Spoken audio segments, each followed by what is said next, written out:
Turning tragedy into triumph is one of life's greatest accomplishments. Isabella Jane Snyman is South Africa's Got Talent runner-up, a singer, an activist, a philanthropist, and, wait for it, a ventriloquist. Once a victim of bullying, she inspires hope amongst South Africa's youth. She coaches them to be better versions of themselves by giving talks in schools and getting them to open up to a puppet and friend, Rosie. They both join me now live. Good morning, Isabella. Just talk to me about what life was like before Rosie. Good morning. So the reason I don't have Rosie with me right now is because she's 100% real in my head. I have been checked by therapists. There's nothing crazy going on there. And life before Rosie was, I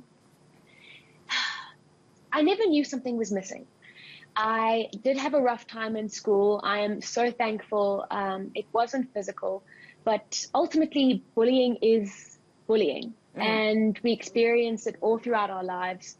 And in school, I didn't really have many people, well, any people besides a small group of really wonderful people to talk to, and many kids were unkind because my differences weren't celebrated.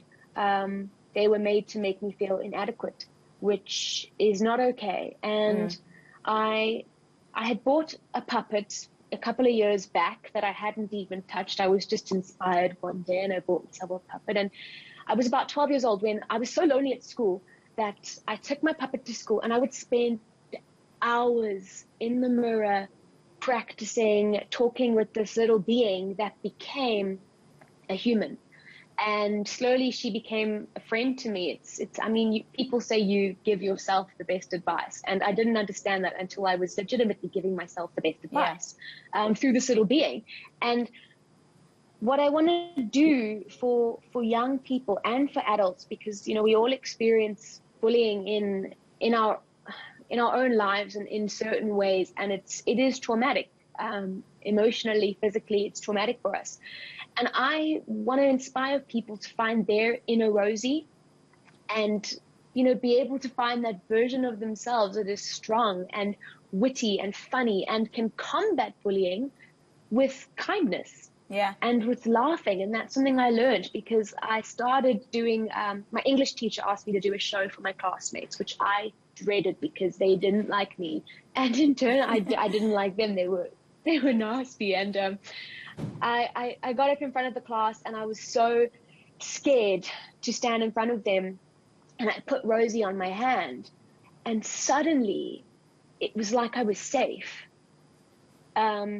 And she just started, she started roasting them and making them laugh. And I suddenly realized I can be the better man here, and I can be who I'm meant to be and not fight it with negativity. I see so many people growing up who really harbor the pain because it's real. It's a real pain that kids experience on a daily in schools. And the fact that I was able to overcome that in such a positive way that I've taken into my life now, that's what I want to tell people. Yeah. That's what I want to do for people, is give them that message.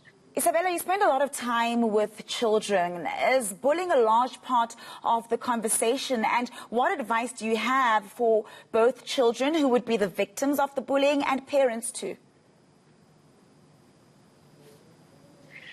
I've spoken to a lot of kids who have been bullied and, you know, physically, emotionally, psychologically, and they're traumatized.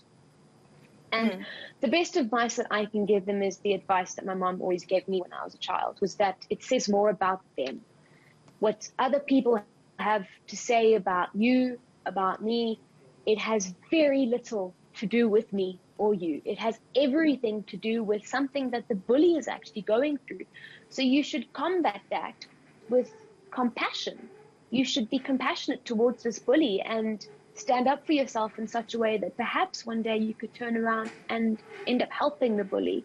And that's just a beautiful way to get through it. And for parents, you have to have an open communication line, because it's often, I feel like it's my fault for, you know, kids or people, humans, adults in the workplace being unkind to me. And if I feel like, you know, I am the one to blame, I think it is the parents' responsibility to really communicate to children and to teach them that they need to speak up, they need to speak out, and the parents aren't going to judge them for whatever role they've played in the situation. It's important for the parents to just be there and support their children, because I'm 90% sure that a parent's been bullied too when they were in school. They know all about it. Yeah. All right, thank you very much. We'll leave it there. Keep up the good work. That was ventriloquist and youth motivator Isabella Jane